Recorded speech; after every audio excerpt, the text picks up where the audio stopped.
I didn't do it.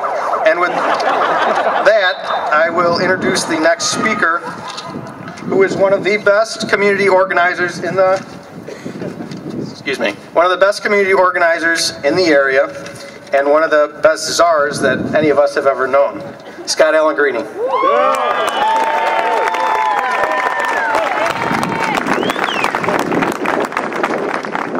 Hold on a sec, I gotta get a picture of this. Thank goodness for technology. Everybody smile. Liberty.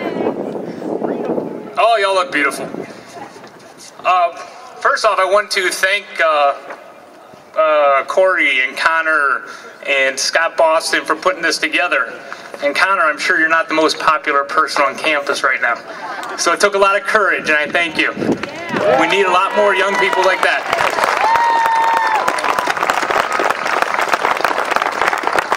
I am excited to be here on this college campus, and I understand now why they call it Blowing Green. It's awful windy here. This is where young people come to challenge themselves and discover what they believe. And since the young people have not been coming to the tea parties, we decided to bring one to them. Now, there's a lot of misconception about what tea parties are and what we aren't. But what we're about deep down is freedom. Freedom. Freedom. We yearn for it. From the moment we can walk, we want freedom to find out what's over that next hill. To figure out who we are. The freedom to become what we are meant to be. To achieve our potential. Freedom. The history of man is the history of the search for freedom. From the Israelites' quest for freedom from the Egyptians and their oppressive and corrupt government, to Martin Luther's quest for freedom from a corrupt and oppressive church. Our founding fathers' quest for freedom from a corrupt and oppressive government. Eastern Europeans' desire for freedom helped bring down an iron curtain of oppression and corruption. Last summer, I was very inspired when a bunch of young Iranians in a so oppressed system stood up to their government, and they said no more. Freedom is in us all. Freedom. There's always yearnings. It's a human emotion, and that's what tea parties are about. Freedom is as important as the air we breathe, the water we drink. But it's so hard to grab onto, and so hard to hold. That's why we continuously lose it. And history is full of stories of people that earn their freedom, only in a few generations to lose it. And that's what we're in danger of. Freedom, it has an enemy. And that enemy is man. There are always those that want to tell you what you can and cannot do. Those that think they know better than you, how you should live your life. If we listen to them, after all, they are smarter and better educated than us. If we listen to them, there would be no war. There would be no more poverty. The unemployment rate would never go over 8%. Everyone would have free health care. All our energy would come from wind and solar. We could talk to dictators and make them be nice.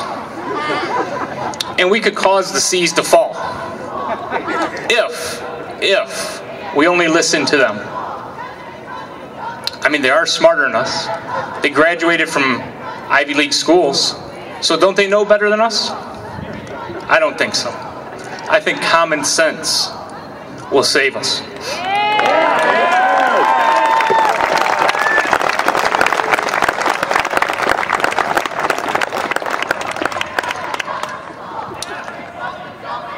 It's a good tune. It's got a rhythm, you can dance to it. So if we only listened to them, they would give us all this. But it just costs a small price. You won't even miss it, really. What is that price? Just some of your freedoms. They need a little bit more of your paycheck.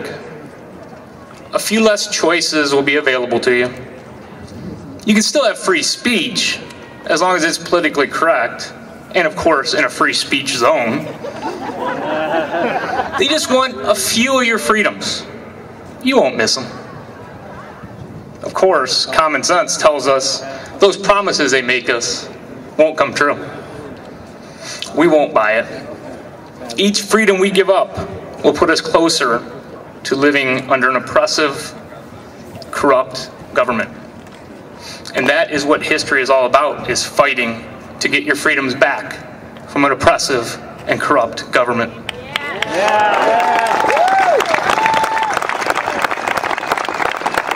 So now we join the long list of peoples and societies which had to fight for their freedoms. Are you willing to give up some of your freedom for some security? Will you give up your freedom for health care? Will you give up your freedom so that the seas will fall? You say no, I say no. They will not take my freedom. They will not take my liberty. They will not intimidate us. They will not silence us. They will not control us. We will not go quiet into that night. And we will not go down without a fight.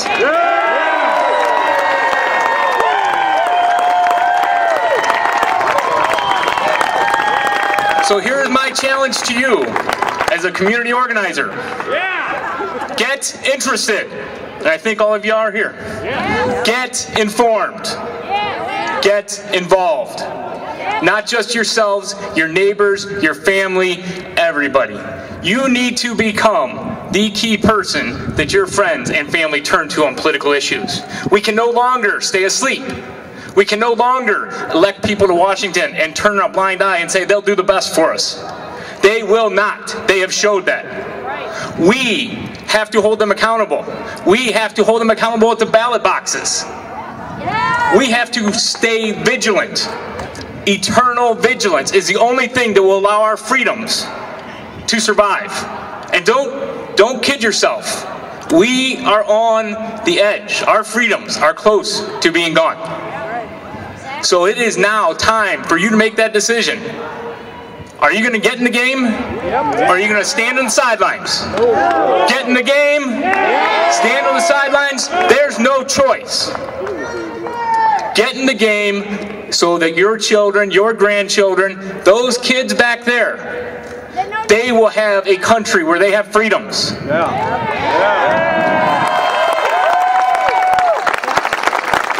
So we need to stand up now, not just for ourselves, but for those young folks back there, that this is what the First Amendment is about. And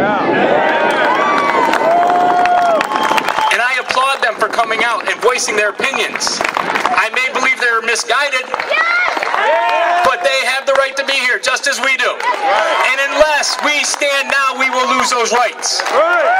Thank you.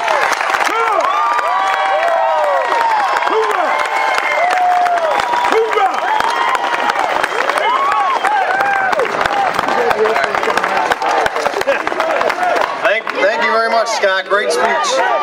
USA. USA! USA! USA! USA! USA!